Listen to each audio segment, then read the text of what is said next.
Quero compartilhar contigo algo que Deus colocou no meu coração, mas antes disso tem o tema aí.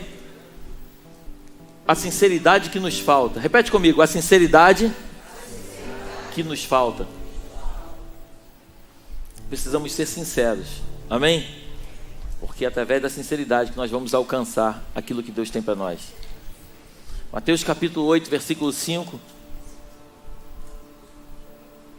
diz assim: E entrando Jesus em Cafarnaum, chegou junto dele um centurião, rogando-lhe e dizendo: Senhor, o meu criado jaz em casa paralítico e violentamente atormentado.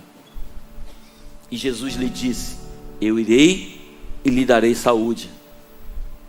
E o centurião respondendo disse: Senhor, não sou digno de que entres debaixo do meu telhado, mas dize somente uma palavra e o meu criado sarará.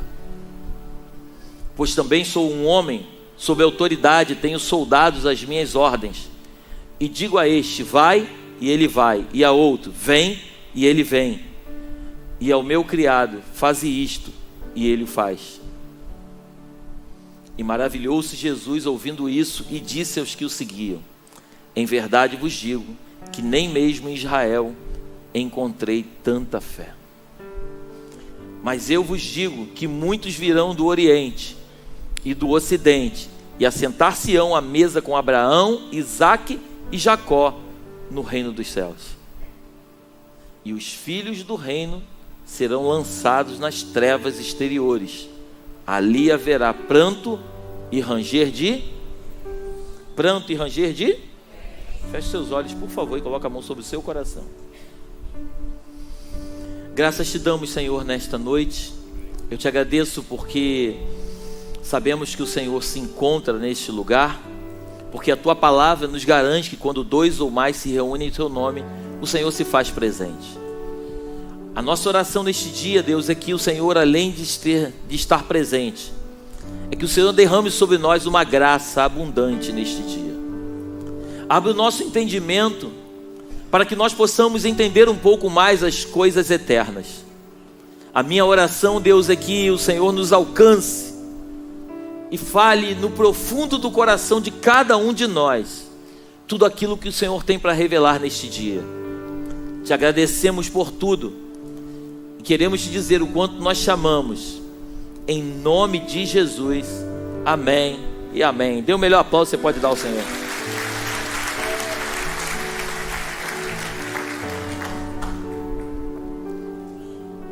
O centurião naquela época era uma pessoa de autoridade, uma pessoa que comandava um grupo de pessoas, um grupo de soldados, amém? Eu quero que você comigo nessa noite, e através desse texto, que a gente imagine um centurião representando a igreja. E eu gostaria que você nessa noite imaginasse o criado representando as pessoas. Então o centurião representando a igreja e o criado representando as pessoas que precisam dessa igreja, da sinceridade desta igreja. E Jesus, como ele era ontem o mesmo, ele era ontem, hoje e eternamente o mesmo, o Jesus de ontem continua sendo de hoje e continuará sendo de amanhã. Amém? Quando eu estava meditando nesse texto, e eu já preguei nele algumas vezes, mas o Espírito Santo falou muito comigo nesse sentido. Quando esse centurião, ele vai até Jesus para pedir pelo seu criado, uma coisa que me chama muita atenção, coloca para mim, por favor, o versículo 5.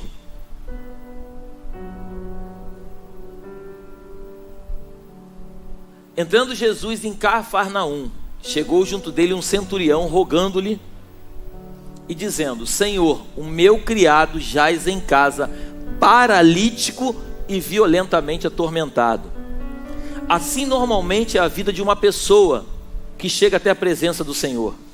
Talvez ela não seja paralítica de membros, mas talvez ela seja paralítica na sua alma. Talvez ela seja uma pessoa atormentada por algum tipo de manifestação demoníaca, ou talvez ela seja atormentada pelos problemas da vida. Mas toda pessoa, quando ela não conhece a Jesus, ou ela é paralítica, ou ela é atormentada, e muitas vezes ela é paralítica e atormentada, porque ela não encontrou ainda aquilo que de fato tem valor para ela. Amém? Então, esse criado, ele se encontrava nessa situação, ele estava atormentado e ele era um paralítico. Em outras palavras, ele era uma pessoa incapaz de poder procurar a sua própria cura, se assim eu posso dizer. Então aquele centurião, e eu queria que você trouxesse a memória, sempre que eu dissesse centurião, trouxesse a memória a igreja. Mas eu não falo a igreja quatro paredes, eu falo a igreja eu e você. Eu queria que você trouxesse a memória, quando eu falar centurião, que você pensasse em você, que você pensasse no corpo de Cristo. Então aquele centurião, quando ele vê uma pessoa enferma, ele vai até Jesus interceder por aquela pessoa, porque ele sabia que somente Jesus poderia tirar aquela pessoa da situação em que ela se encontrava. Então esse centurião, ele vai até Jesus e ele pede que Jesus cure o seu criado. Porém, o texto nos afirma que Jesus diz para ele o seguinte: ok, eu vou entrar na sua casa. Mas o que mexe muito comigo nesse texto é a sinceridade do coração desse homem. E é a sinceridade que a igreja precisa andar nesses dias para ver a manifestação do poder de Deus na terra. É uma igreja que se apresenta para Jesus intercedendo por alguém, mas deixando de lado a capa de religioso e de tampouco um teólogo, mas se colocando numa posição de humildade, dizendo para Jesus que não tem poder nenhum sobre essa situação e que se ele não intervir, não tem solução para o caso. Eu quero nessa noite despertar você e trazer você à memória que quando a gente vai olhar para os discípulos de Cristo, você vai ver que não existia ninguém que era teólogo. Os caras não eram conhecidos porque eles dominavam a teologia, a religião, eles não conheciam a Torá melhor do que... Não. Eles eram pessoas simples, humildes, mas eles, quando tiveram encontro com Jesus, aqueles camaradas disseram a verdade e abriram o coração para que Jesus entrasse dentro dele. O que eu quero nessa noite é te despertar e te mostrar que Jesus, ele está buscando uma igreja de verdade, uma igreja que quer viver as promessas na terra, uma igreja que sabe das suas limitações, uma igreja que reconhece quem ela é, mas uma igreja que acima de tudo tem certeza que se buscar o Criador, vai encontrar aquilo que tanto necessita. Uma igreja que se dobre, uma igreja que se coloque à disposição, dizendo para ele: ei, Senhor, eu quero que tu cure, mas se o Senhor agir, eu tenho certeza que basta uma palavra tua e tudo muda. Uma igreja que dobra o joelho e diz: ei, Senhor, eu sou pecador, assim como o publicano e o fariseu que subiram para orar, lembra? A Bíblia diz que o fariseu, ele dizia: ei, eu sou dizimista, eu não sou como esse publicano, eu faço isso, eu faço aquilo outro. E ele começou a dizer quem ele era. Mas Jesus não está preocupado em quem você é, porque afinal de contas ele sabe melhor do que você quem você é. Ele está preocupado que você reconheça quem você é. A Bíblia diz que o publicano nem ousava levantar a cabeça, mas ele batia no peito e diz: tem misericórdia de mim que sou pecador. A Bíblia diz que esse desceu justificado e não o outro. Essa noite eu quero falar contigo de uma igreja que quer viver a verdade do Evangelho de Cristo. Uma igreja que ao invés de perder tempo, de querer mostrar para os outros quem ela é. Eu já disse algumas vezes que quando eu vejo dois cristãos discutindo Bíblia, chega a me dar até um arrepio, eu saio até de perto. Porque eles estão mais preocupados em um mostrar para o outro, Ramon, quem conhece mais, do que propriamente viver a verdade de Cristo na terra.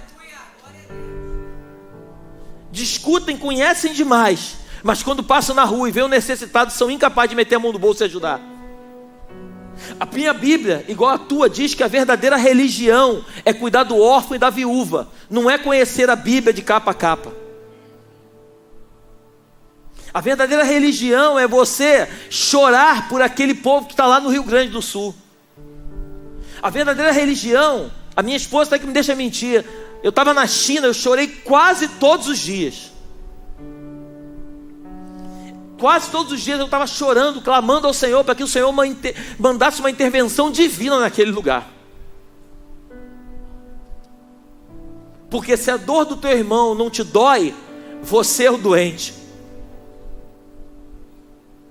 Se você vê alguém sofrendo e você não se compadece desse sofrimento, alguma coisa de errado está acontecendo. Ou você está muito envolvido com os teus problemas, ou você ainda não entendeu qual é o projeto de Cristo na terra. Confesso para vocês que nunca curti muito o Pablo Marçal, mas ultimamente tem chamado a minha atenção aquilo que ele tem feito. Porque ao invés de ficar vendo quem pode, quem não pode, quem deve, quem não deve, a gente não está no momento de ficar sabendo quem pode, quem não pode. A gente tem que começar a fazer as coisas. E talvez você esteja aí me escutando e falando: mas pastor, eu não tenho condições de fazer nada. Tem sim, é só você dobrar o teu joelho em casa e orar. É só você interceder. Um amigo meu, pastor, que é de uma cidadezinha lá, que perdeu tudo, a igreja dele foi inundada, perderam tudo, literalmente tudo, casa, igreja, tudo. Ele falou para mim, falou assim: pastor, quando essa água baixar, isso aqui vai virar um cemitério a céu aberto.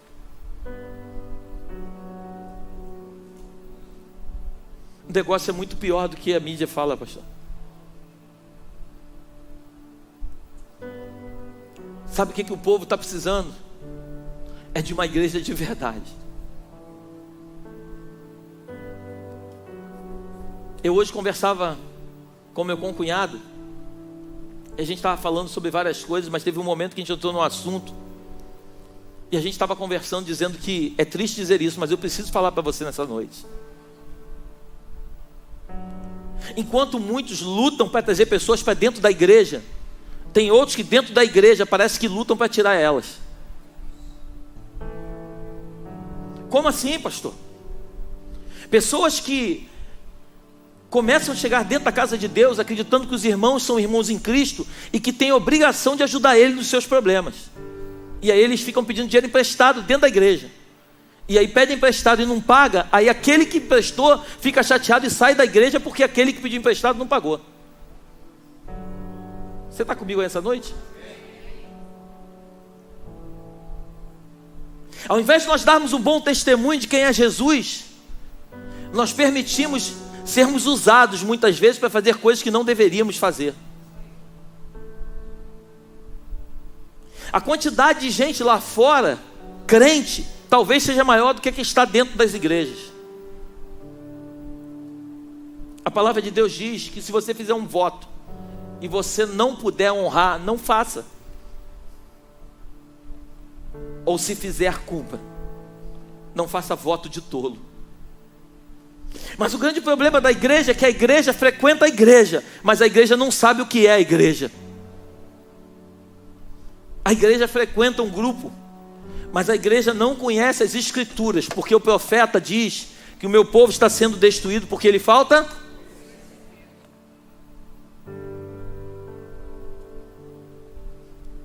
E a única coisa que o inimigo quer roubar de você é conhecimento. Porque se você não conhece quem é o teu Deus, você nunca vai conseguir servi-lo com exatidão e com perfeição. Se você não sabe a quem você está servindo, você não sabe nem quem ele é, como você vai prestar um culto a ele?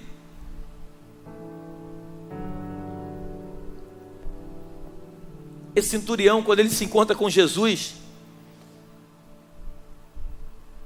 ele diz assim: Senhor, eu vim aqui porque eu sei que Tu és o mestre. Eu sei que Tu és o Todo-Poderoso. E o meu criado, ele está enfermo, ele está paralítico e atormentado em casa. A minha pergunta para você essa noite é: aquele homem não podia pegar o seu criado, tirar ele do lugar e pegar um outro e colocar um outro criado no lugar dele, sim ou não? E por que aquele homem quis interceder por aquele que estava doente? Porque aquele que estava doente tinha alguma representatividade para a vida daquele centurião. Nós precisamos acreditar nas pessoas, igreja. Nós precisamos acreditar em muitos que as pessoas aí fora não acreditam. No final do ano, eu falei aqui no último batismo, no final do ano fizemos aqui Jesus para Todos. Juntamos aqui uma barraca enorme na rua, paramos a rua ali, pegamos autorização da prefeitura, levamos ali, sem exagero, 100 e poucos meninos que estavam em situação de rua. Dos 100 e pouco, que eu saiba, só tem um que está numa casa se tratando. Mas se eu disser para você que eu estou feliz, você acredita, sim ou não? Porque se nós conseguirmos salvar um, já valeu a pena. Os outros não quiseram, mas aquele que quis está sendo tratado. E quando eu encontrei com ele, o Senhor falou no meu coração que ele é um menino do altar. Eu liberei uma palavra sobre a vida dele, e esse menino ele está estudando a Bíblia, ele está sendo tratado dentro de uma casa de recuperação, com um homem de Deus, um pastor que é meu amigo. E eu tenho convicção que aquele menino, ele vai dar muitos frutos. Nós precisamos interceder por aqueles que necessitam de intercessão. Nós precisamos clamar. Mas as nossas orações só serão atendidas por Deus se de fato formos pessoas sinceras, como aquele centurião. Senhor, não entra na minha casa, eu não sou digno de tu entrar lá. Apenas manda uma palavra, porque eu sei que não depende de mim, mas depende de você.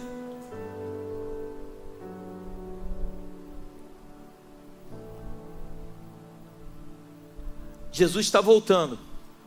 Eu não sei se você crê nisso. Jesus está voltando. Hoje está muito mais perto do que ontem. E amanhã vai estar mais perto ainda. A gente não sabe quando, porque a Bíblia diz que nem o Filho, nem Jesus sabe quando. Mas vai chegar um momento em que o Pai, a Bíblia diz que quando tocar a última trombeta, Ele virá. E Ele vai vir para buscar a sua igreja. Uma igreja ataviada de branco, sem mancha, sem ruga e sem defeito. Quando você vai para Mateus capítulo 25, fala da parábola das 10 virgens. A Bíblia diz que as 10 tinham azeite. As 10 tinham azeite, mas no final somente 5 continuaram com ele. As outras 5 perderam aquilo que tinham. Por isso o grande X da questão não é você começar bem, mas é você terminar bem. O grande X não é você vir para a igreja todos os dias, mas é você cada dia mais incendiar o teu coração e permitir que o Senhor te queime por dentro.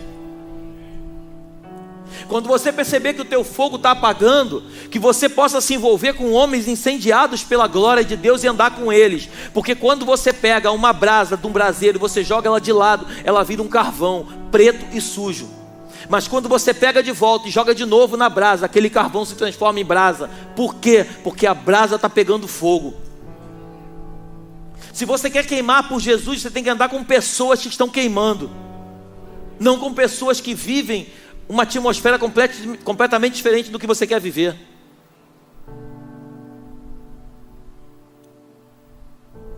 Eu creio que nós vamos viver coisas incríveis ainda. Quando nós estávamos construindo essa igreja, muitos anos atrás, uma mulher, uma profeta de Deus, um dia ela me entregou uma palavra. E a gente estava na construção, ainda batendo essa laje. Ela falou assim: Léo, eu tive uma visão. Ela estava orando, falou assim: eu tive uma visão. Eu via uma mulher entrando com uma criança nos braços, morta, e levando até o altar, essa criança sendo ressuscitada. Durante muitos anos eu carreguei essa palavra no meu coração, e eu falei: Senhor, um dia isso vai acontecer nessa igreja. Viajei para os Estados Unidos agora com 2 amigos, e um deles, eu contei esse sonho. Ele falou assim: irmão, tu já parou para pensar que essa criança pode ser a igreja? Falei, uau. Uma igreja menina que cresce, e que talvez para muitos não tenha expressão, mas uma igreja que quer viver a verdade, o evangelho genuíno, que vai fazer com que muitas outras igrejas sejam incendiadas pela glória de Deus. Eu não estou dizendo para você que nós somos diferentes de alguém, por favor, não me interprete mal. Mas eu estou dizendo para você que Jesus está buscando uma igreja genuína, que queira queimar todos os dias por Ele. Uma igreja que queira gastar a sua vida. Durante muitos anos eu trabalhei, acreditando que eu ia construir um patrimônio para deixar para minha casa. Mas hoje eu digo para você, sem medo nenhum de errar, Hoje o meu maior desejo é cumprir a promessa de Cristo na terra. Eu não quero, naquele grande dia, quando chegar diante dele, ele me chamar de servo negligente. O desejo do meu coração é que ele diga: servo bom e fiel, foste fiel no pouco, sobre o muito te colocarei, entra no gozo do teu Senhor. O meu desejo é que eu e você possamos juntos viver coisas que nós nunca vivemos. O meu filho, Léo, ele foi lá na Asa Branca, na comunidade. Eu falei: filho, como é que foi lá? Ele falou: pai, foi incrível. Ele viu uma realidade completamente diferente da dele. Nós só vamos chorar com a dor do outro se nós entendermos aquilo que o outro está vivendo. Enquanto nós vivermos na nossa bolha, nós nunca entenderemos aquilo que é Evangelho de Cristo. Evangelho de Cristo é você servir a outra pessoa, é você se doar para fazer pelo outro aquilo que você gostaria que alguém fizesse por você. Isso é Evangelho. Jesus, ele veio a essa terra não para ser servido, mas ele veio para servir. Jesus pegou 12 homens sem talento nenhum e fez desses 12 homens, eles mudaram a história da humanidade.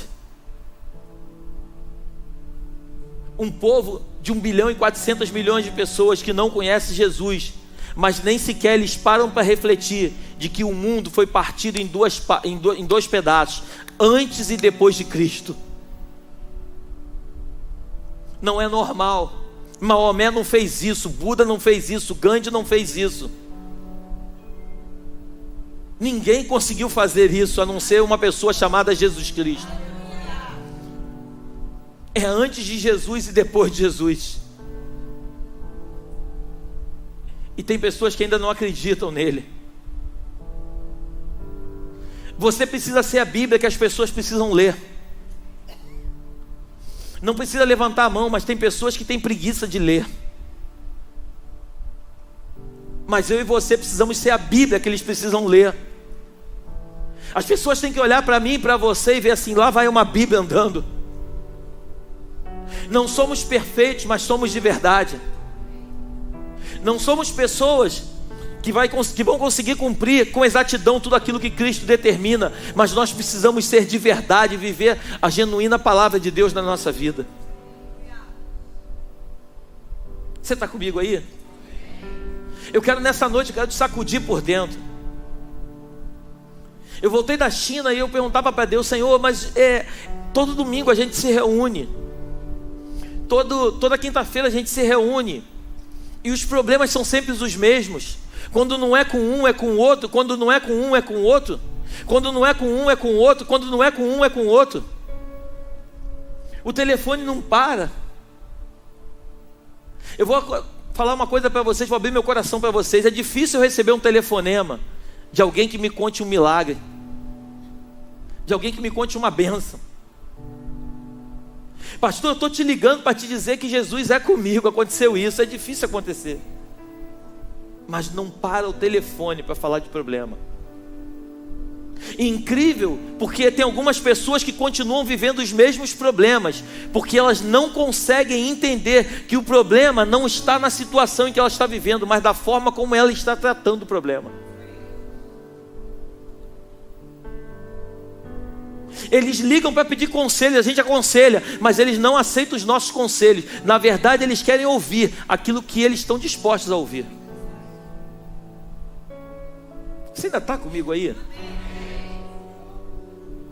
Eu amo vocês do fundo do meu coração, mas eu preciso ser verdadeiro com você, porque a Bíblia diz que a quem muito é dado, a muito será cobrado. O Senhor tem sido generoso com esta casa. O Senhor tem abençoado homens e mulheres neste lugar. Eu tenho visto pessoas sendo transformadas, casamentos que entraram aqui destruídos foram restaurados. Eu tenho visto pessoas doentes sendo curadas neste lugar. Eu tenho visto milagres, prodígios e maravilhas. Mas a minha pergunta é: até onde tem ido a nossa sinceridade com Cristo? A gente tem um momento de oração toda quarta-feira às 6 horas, mas oração ninguém gosta. As pessoas querem viver as bênçãos. Chegou um tempo de você despertar, igreja. Chegou um tempo de você viver coisas incríveis. Voar igual um foguete, não é aqui que você vai ouvir isso. Aqui você vai ouvir o Evangelho. Aqui você vai escutar uma mensagem que muitas vezes você vai sair alegre, mas muitas vezes você vai sair triste com você mesmo. O meu pastor costuma dizer que a verdadeira mensagem não é aquela que a gente sai feliz com o pregador, mas é aquela que a gente sai triste com a gente mesmo. Quando você sai cabisbaixo, reconhecendo que alguma coisa tem que ser transformada, essa foi a verdadeira mensagem.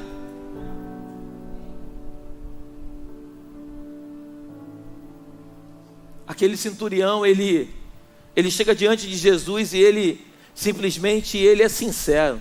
Senhor, eu preciso que tu cure meu criado, mas tu não pode entrar na minha casa. Em outras palavras, ele estava dizendo: eu não sou digno de estar diante da tua presença. Tu apenas manda uma palavra e ele vai ser curado. Jesus chega ao ponto e fala assim: cara, eu nunca vi uma fé igual em Israel. E Jesus fala assim: vai e seja feito conforme tu disse. O que Jesus está falando para a igreja? Ei, igreja, vai, continua trabalhando e fazendo aquilo que você foi chamada para fazer. Faz conforme aquilo que você tem pedido, igreja. Mas eu fico imaginando o Senhor dizendo para mim e para você nessa noite: faz que aconteça conforme você tem pedido, mas que essa transformação não aconteça só na vida do criado, mas que aconteça na tua também. Porque Jesus não falou, mas eu acredito que aquele centurião, por ele ter visto a cura na vida do seu criado, aquilo impactou diretamente a sua vida.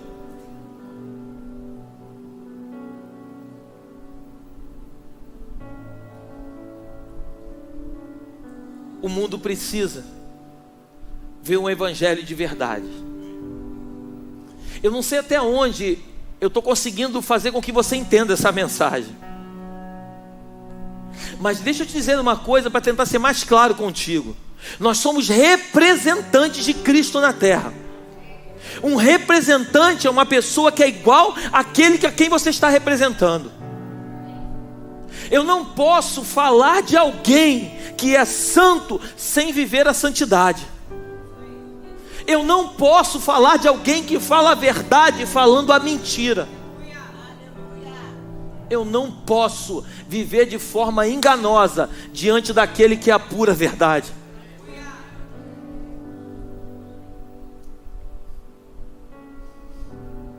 Seja sincero com você mesmo. Assuma suas responsabilidades e viva uma vida íntegra diante do Senhor, independente das consequências. Porque deixa eu dizer uma coisa: se você viver a verdade, as consequências não cabem a você, cabe a Ele. E Ele vai intervir, porque Ele ama a verdade, Ele é a própria verdade. Glorifica o Senhor.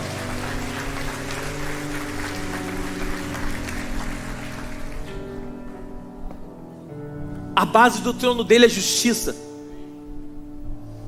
A base do trono dele não é amor, é justiça. Ele é um Deus justo. Ele é um Deus íntegro. Ele é um Deus que busca homens e mulheres que Ele sabe que são imperfeitos, mas que querem viver a perfeição. A palavra de Deus diz que eu e você temos que buscar todos os dias a estatura de um varão perfeito. Nunca conseguiremos, mas nós precisamos buscar isso a todo instante. Eu vim de um país, agora voltei de lá, de um país comunista. Um país que você é vigiado 24 horas por dia. Lá não tem Google, lá não tem WhatsApp. Lá você, para entrar lá, você tem que baixar um aplicativo chamado VPN. Você é fiscalizado 24 horas. Tudo que você faz naquele país, sabem o que você está fazendo. Mas eu vi uma coisa na China que quando eu voltei para cá, me chamou muita atenção. Eu vi uma coisa chamada excelência. Um povo comunista que não conhece a Cristo, mas que vive excelência.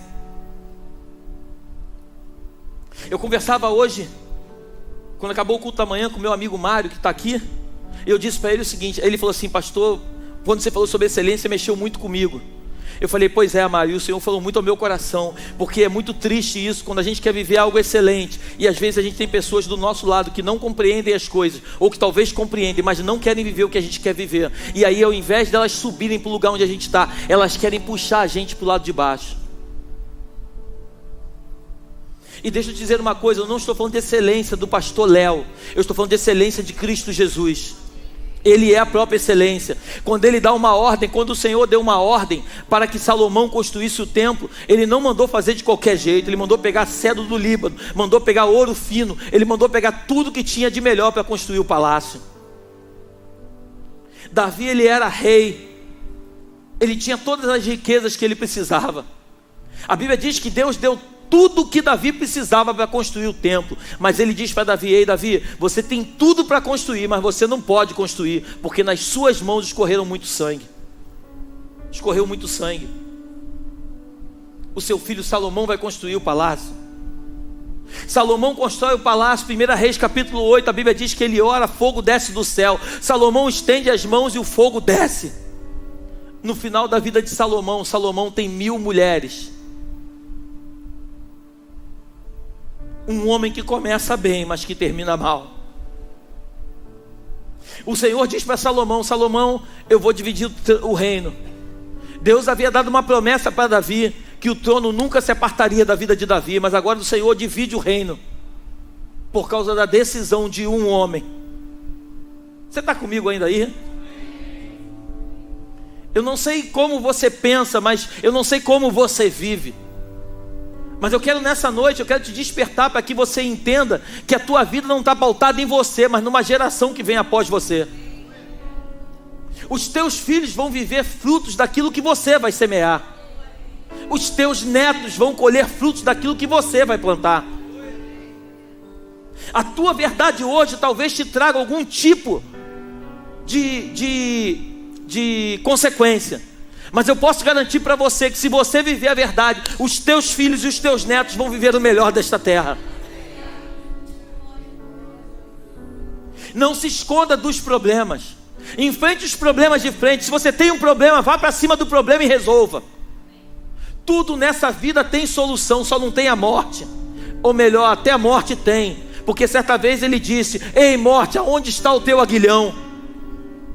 Porque a morte, que para uns é o fim, para outros é o começo.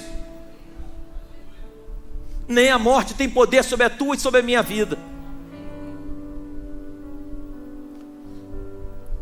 Eu quero despertar você. Eu quero, se eu pudesse, eu sacudia você por dentro. Eu quero que você compreenda que o Evangelho, ele é verdade.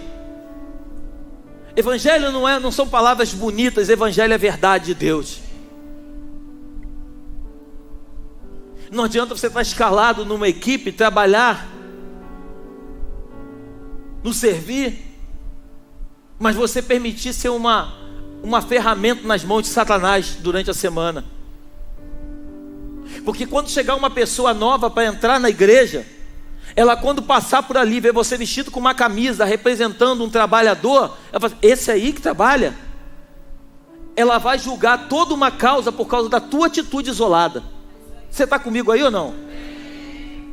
Eu preciso te falar as verdades nessa noite. Eu preciso rasgar o meu coração e fazer com que você viva a verdade.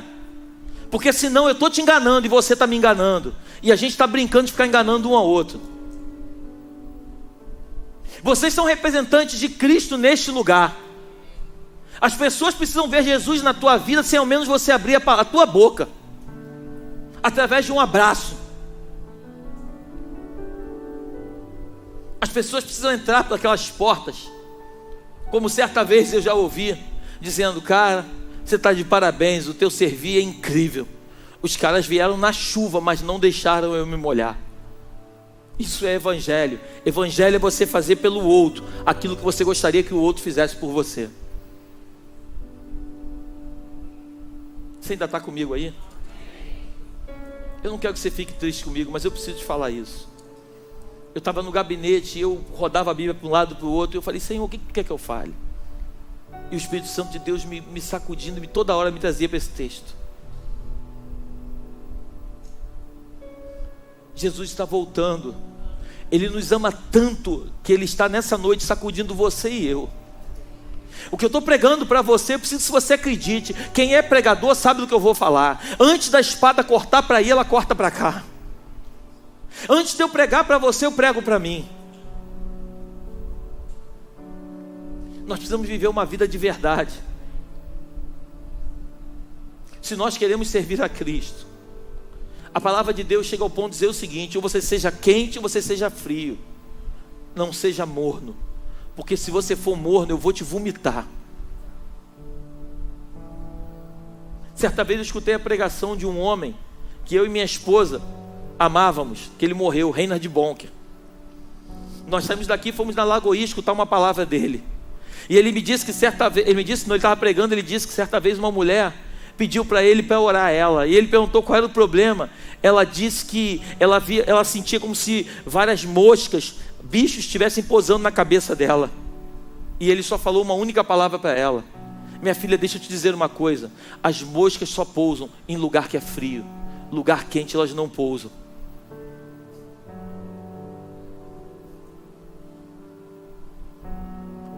Um homem que ganhou a África, um homem que fez caravanas para 2 milhões de pessoas, cruzadas gigantescas. Um homem que gastou a sua vida para pregar o Evangelho de Cristo. Um homem que, se você entrar na internet e botar Reinhard Bonker, você vai ver um paralítico chegando lá, em cadeira de roda, levantando a cadeira de roda e andando. Eu não sei o que você pensa, mas isso que eu quero viver. Nós precisamos viver isso, igreja. Porque se não for para viver isso, eu e você estamos nos enganando. Você ainda está aí comigo?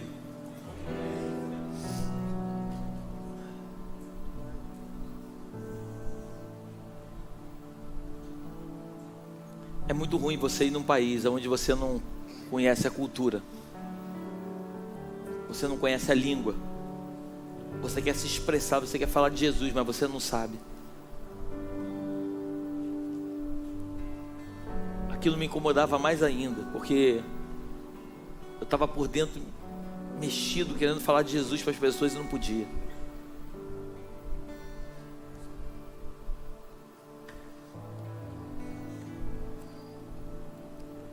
Conversava com uma pessoa hoje e essa pessoa disse para mim assim: cara, você tem um contato ainda daquele grupo de filipinos? Eu falei assim: tem.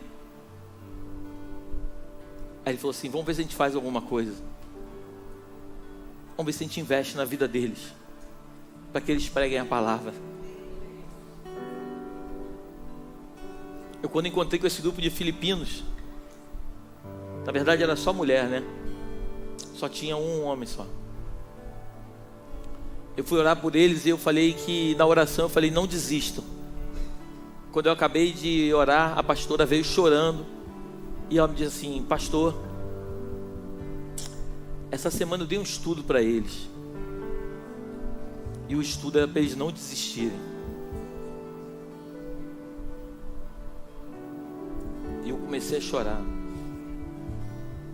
Eu comecei a chorar porque eu vi que Deus usa até pessoas imperfeitas como eu para confirmar aquilo que Ele está fazendo. Nós só precisamos viver a verdade. A obra quem faz é Ele, não somos nós. Mas se nós não formos verdadeiros com Ele, nós estamos perdendo tempo na nossa vida.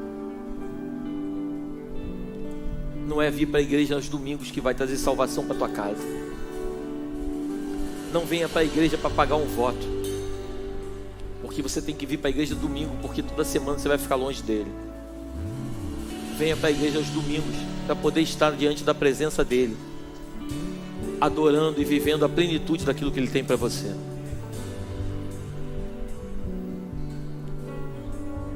Estamos cansados de campanha. Campanha disso, campanha daquilo outro. Quando você vai ler a tua Bíblia, nada conta, mas você não vê nada falando sobre campanha. A única coisa que você vê é um relacionamento íntimo de verdade.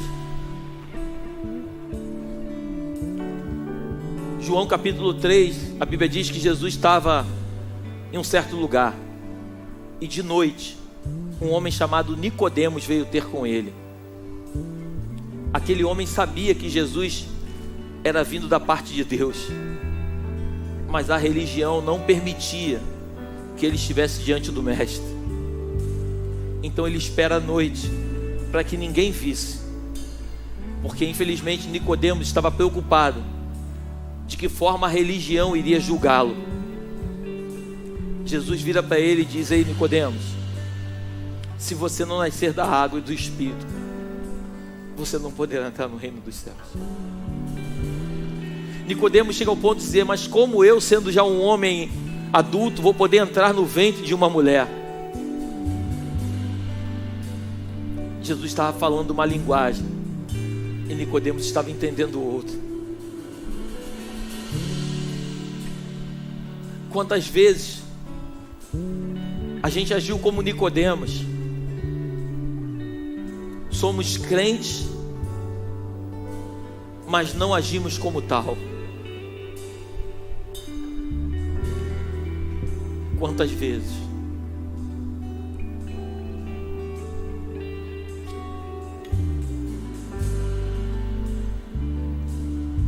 Estava junto ao poço e ele me achou. Ele viu a sede que havia em mim.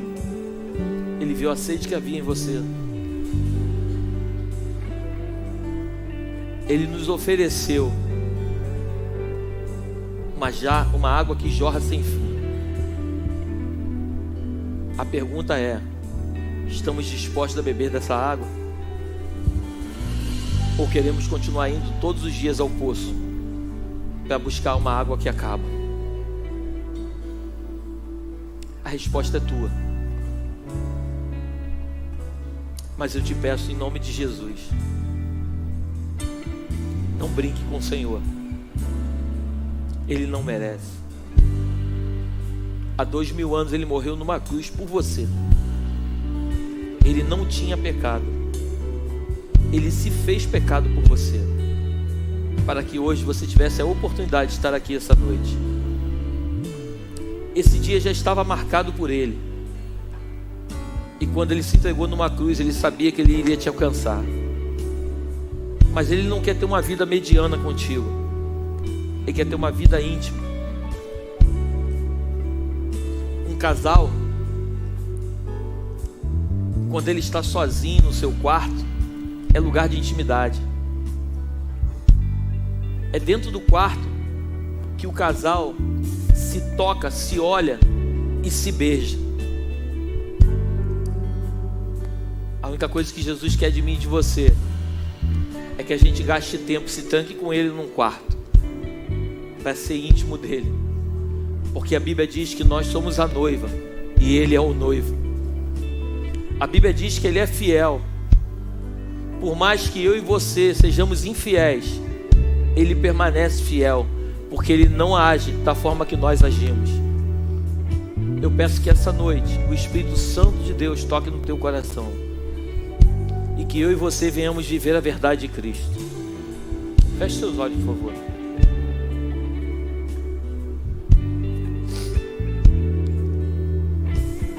Deus, queremos te pedir perdão pelas nossas falhas. Eu falo por mim, Deus. Eu falo pela tua igreja. Nos ajuda, Senhor, a permitir que a sinceridade cada dia mais venha ao nosso coração. Que possamos não nos preocupar com as pessoas que vão nos julgar, mas que venhamos ser verdadeiros contigo. A minha oração, Espírito Santo, é que tu nessa noite venha falar ao coração da tua igreja aquilo que eu, como um homem, jamais conseguirei falar. Traz um nível de revelação neste dia, Pai, de modo que a tua palavra entre, ela penetre e ela de fato venha fazer a transformação necessária. Eu creio que tu tens coisas maiores para nos revelar. A tua palavra diz no livro de Apocalipse que quando João estava na ilha de Patmos, teve um momento que tu disse para João: ei João, sobe aqui que eu quero te mostrar coisas que você ainda não viu. Nos leva a esse lugar, Senhor, para que possamos ver aquilo que ainda não vemos. Nos leva a esse lugar, Senhor, para que possamos enxergar aquilo que ainda não enxergamos. Espírito Santo de Deus, eu sei que tu estás aqui. Nos envolva nesta noite e coloca nesse dia um temor ao nosso coração. A tua palavra diz que o temor ao Senhor é o princípio da sabedoria. Espírito Santo de Deus, fale conosco de uma forma clara e audível, para que possamos compreender tudo aquilo que tu tens para nós. Obrigado por tudo que tu tens feito nesta casa. Obrigado por tudo que tu vais continuar fazendo. Fica conosco, Senhor. Leva-nos para os nossos lares, debaixo da tua proteção e da tua graça. Que o teu anjo vá diante de nós, nos conduzindo pelo único e verdadeiro caminho. Que as doces consolações do teu Espírito se façam presente, não só hoje, mas para todo sempre. Mas acima de tudo, Senhor, acima de tudo, traga sinceridade ao nosso coração. Porque é através da sinceridade que nós vamos experimentar coisas que nunca experimentamos. Que Deus te abençoe, vá em paz, vá feliz. Todas as mamães dessa noite sejam abençoadas, em nome de Jesus.